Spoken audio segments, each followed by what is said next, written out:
जगभरातले 140 कोटीहून अधिक कॅथलिक ख्रिश्चन धर्मीयांचे सर्वात मोठे धर्मगुरू असणाऱ्या व्हॅटिकन सिटीच्या पोप फ्रान्सिस यांचं वयाच्या 88व्या वर्षी निधन झालं। व्हॅटिकन सिटीचे पोप फ्रान्सिस हे 266वे पोप अर्थातच ख्रिश्चन धर्मीयांचे धर्मगुरू होते। पोप हे पद साधारण 2000 वर्ष जुनं आहे। पहिल्या शतकातल्या सेंट पीटर यांना पहिले पोप असं मानलं जातं, त्यामुळे पोप ही संस्था साधारण 2000 वर्ष जुनी आहे। 13 मार्च 2013 रोजी पोप फ्रान्सिस यांची जगभरातल्या ख्रिश्चनांचे प्रमुख म्हणून रोमच्या बिशपपदी निवड करण्यात आली। रोमच्या बिशपलाच पोप असं म्हणतात। या वर्षीच्या 14 फेब्रुवारीपासून त्यांना जेमिली हॉस्पिटलमध्ये दोन्ही फुफ्फुसांना निमोनियाची लागण झाल्यामुळे ॲडमिट करण्यात आलं होतं। त्यांची प्रकृती अनेक दिवस चिंताजनक होती। पोप या शब्दाचा उगमच पापा या शब्दातून झालाय। पापा म्हणजे फादर किंवा वडील हा त्याचा मूळ शब्द आहे। ख्रिश्चन धर्मीयांच्या या पदावर किंवा संस्कृतीवर युरोपचं नेहमी वर्चस्व राहिलंय, पण पोप फ्रान्सिस हे युरोपियन नव्हते। ते अमेरिका खंडातले, त्यातही दक्षिण अमेरिका खंडातल्या अर्जेंटिना सारख्या देशातल्या ब्युनॉस आयरिसचे। 17 डिसेंबर 1936ला त्यांचा ब्युनॉस आयरिसला जन्म झाला। अमेरिका खंडातले ते पहिलेच पोप। जगातल्या ख्रिश्चन धर्मीय देशांचे प्रमुख आणि जगातले सगळे ख्रिश्चन धर्मीय देश या कॅथलिक धर्मीयांच्या पोपकडे अत्यंत आदरानं पाहतात। त्यामुळे पोप हे साधारणपणे नेहमीच जगातल्या सर्वात शक्तिशाली लोकांच्यापैकी एक असं पद आहे। इटलीतून अर्जेंटिनामध्ये स्थलांतरित झालेल्या एका कुटुंबात जॉर्ज मारियो बर्गोग्लियो नावाच्या या मुलाचा जन्म झाला। त्यांचा जन्म अर्जेंटिनात झाल्यामुळे लहानपणापासूनच प्रत्येक अर्जेंटिनियन मुलाप्रमाणे त्यांना देखील फुटबॉलची आवड होती। सोबतच रसायनशास्त्र, साहित्य अशा अनेक गोष्टींमध्ये त्यांना रुची होती। त्यांचं शिक्षण फिलॉसॉफी या विषयात झालंय, तर त्यांच्याकडं ब्युनॉस आयरिस युनिव्हर्सिटीची रसायनशास्त्रातली पदवी देखील आहे। त्या वयात ते एका नाईट क्लबमध्ये बाउन्सर म्हणून देखील काही काळासाठी काम करायचे। पुढं त्यांच्या आयुष्यात एक मुलगी आली, ती काही काळासाठी त्यांची गर्लफ्रेंड होती, पण नंतरच्या काळात ते धार्मिक दिशेला वळल्यानंतर ते प्रकरण तिथंच थांबलं। वयाच्या 21व्या वर्षी पोप फ्रान्सिस यांना फुफ्फुसाचा एक गंभीर आजार झाला, ज्यामधून ते महत्प्रयासानं वाचले। त्यानंतर त्यांचा आयुष्याकडे बघण्याचा दृष्टिकोन बदलला। एका नव्या दृष्टीनं ते जगाकडे पाहू लागले। त्यानंतर ते धार्मिक आणि आध्यात्मिक गोष्टींच्या बाजूला वळले।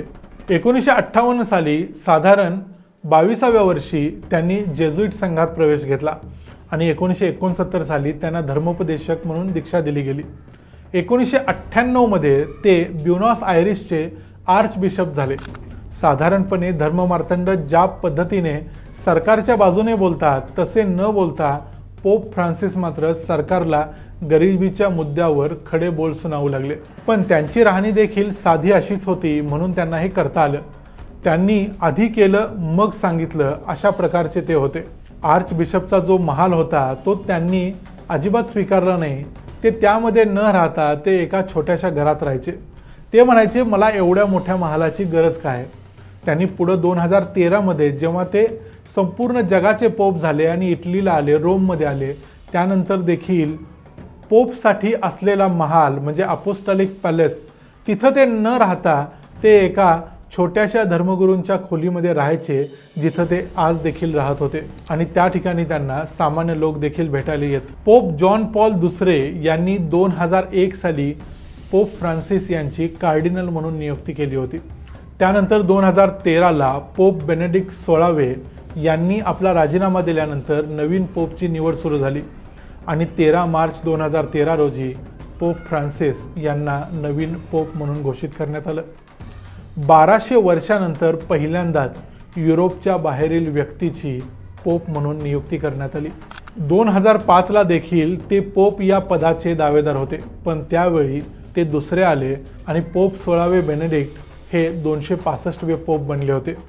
पोप ही संस्था, चर्चचा कारभार अशा अनेक गोष्टी नेहमी वादांमध्ये अडकलेल्या असतात, पण मागच्या 12 वर्षात पोप फ्रान्सिस यांच्या काळात चर्चभोवती कोणताही नवीन वाद झाला नाही। पोप फ्रान्सिस यांचे पाय नेहमी जमिनीवर असायचे। पोप फ्रान्सिस हे एक अत्यंत सामान्य व्यक्तीचं जीवन जगायचे।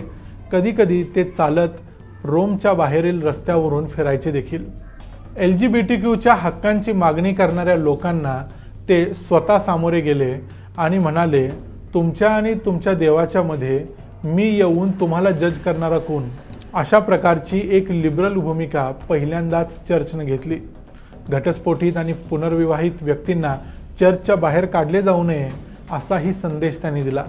जगभरातल्या इतक्या श्रीमंत अशा ते चर्चचे प्रमुख असले तरी एखाद्या हॉटेलमध्ये ते गेले असता आपलं बिल ते स्वतः भरायचे। रात्रीच्या वेळी एका साधारण धर्मगुरूच्या वेशात ते बाहेर पडायचे आणि रोममधल्या गरिबांची सेवा करायचे।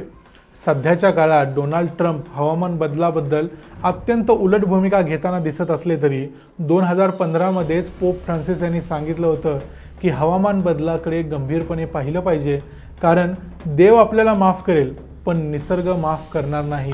चर्च या संघटनेच्या आत देखील ज्या प्रकारच्या अत्यंत वाईट प्रथा रूढ झाल्या होत्या त्या देखील पोप फ्रान्सिस यांनी सर्वांच्या समोर आणल्या आणि त्या दुरुस्त देखील केल्या।